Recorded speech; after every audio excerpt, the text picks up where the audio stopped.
एक असुर था, एग्रिप।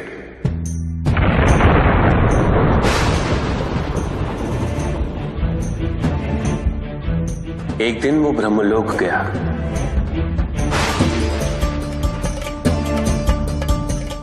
और बड़ी चालाकी से उसने ब्रह्मदेव से चारों वेद प्राप्त कर लिए।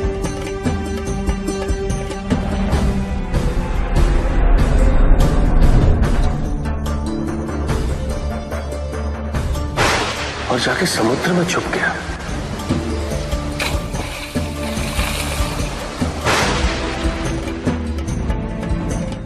क्योंकि सारा ज्ञान वेदों में नहीं थे, इसीलिए संसार से सारा ज्ञान चला गया। जब अज्ञानता का अंधकार फैलता है तो अधर्म बढ़ने लगता है। भगवान विष्णु सब देख रहे थे। उन्हें ज्ञात था कि शीघ्र पृथ्वी लोक पर प्रलय आने वाला है। एग्रिप के साथ चारों वेद भी लुप्त होने का भय था। ब्रह्मदेव सृजन करता है। वेदों के अभाव में पुनर्जन्म की प्रक्रिया को पुनर्स्थापित करना अत्यंत कठिन।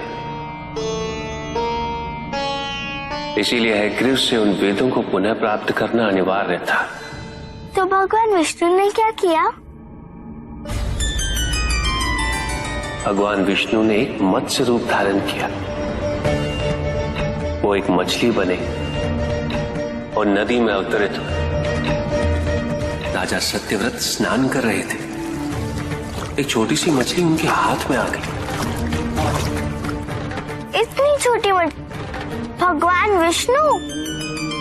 हाँ, राजा सत्यव्रत उस मछली को जल में छोड़ने जा ही रहे थे कि उस मछली ने बड़ी मछलियों का भय जताते हुए उनसे विनती की। उनसे कहा कि वो उसे अपने साथ ले चले। राजा सत्यव्रत अत्यंत दयालु थे। मछली को अपने कमंडल में शरण दे दी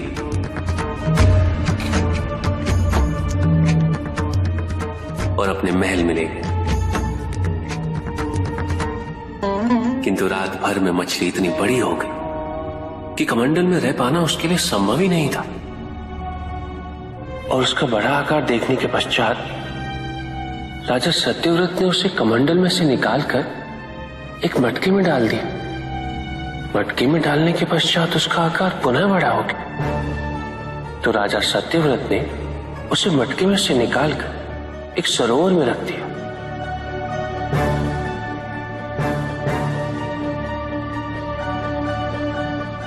किंतु उस एक ही रात में सरोवर में रखने के पश्चात भी उसका आकार इतना बड़ा हो गया कि उसे नदी में रखना पड़ा। किंतु नदी में रखने के पश्चात भी उसका आकार पुनः बड़ा हो और इतना बड़ा हो गया कि यदि उसे महासागर में नहीं रखा जाता तो उसकी मृत्यु निश्चित थी। राजा सत्यव्रत उसे महासागर की ओर ले गए।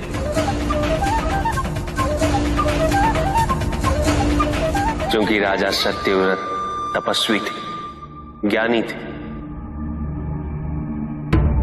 उन्हें आभास हुआ कि ये कोई साधारण मछली नहीं, ये स्वयं साक्षात भगवान विष्णु ही है। भगवान विष्णु राजा सत्यव्रत की उदारता से अत्यंत प्रसन्न थे। इसीलिए उन्होंने राजा सत्यव्रत को मत्स्य रूप धारण करने का कारण बताया। साथ ही उन्होंने सत्यव्रत से कहा कि आज से 7वें दिन प्रलय आएगा, समस्त पृथ्वी जल में समा जाएगी। किंतु आप सप्त ऋषियों के साथ साथ अनाज, वनस्पति व अशुद्धों की प्रत्येक प्रजाति के बीज और प्रत्येक पशु का एक एक जोड़ा लेकर एक विशाल नौका में सवार होकर मेरी प्रतीक्षा कीजिएगा। केवल एक ही स्थान ऐसा होगा जिसकी ऊंचाइयों को जल छू नहीं पाएगा। मैं लौटूंगा और आपको वहां लेके चलूंगा। ऐसा कौन सा स्थान था? हिमालय पर। अर्थात तुम्हारी माता के पिता हिमावन। फिर क्या हुआ? ऐसा कह के भगवान विष्णु समुद्र में चले गए और अपने मत्स्य रूप में उन्होंने हिग्र को ढूंढ निकाला। उस दुष्ट का वध करके वेदों को पुनः प्राप्त कर लिया।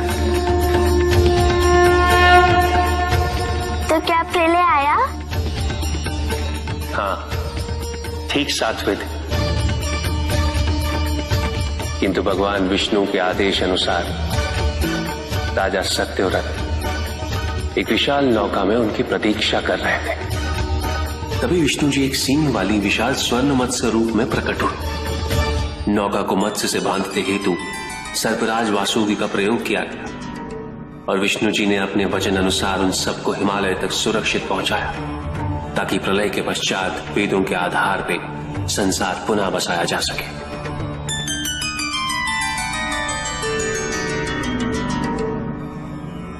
राजा सत्यव्रत मनु कहलाए। मनु अर्थात मानव जाति के प्रजनक। इसी प्रकार भगवान विष्णु ने न केवल वेदों को पुनः प्राप्त कर लिया, अपितु समस्त संसार का कल्याण भी। अर्थात भगवान हर संकट में अपने भक्तों की सहायता अवश्य करते हैं।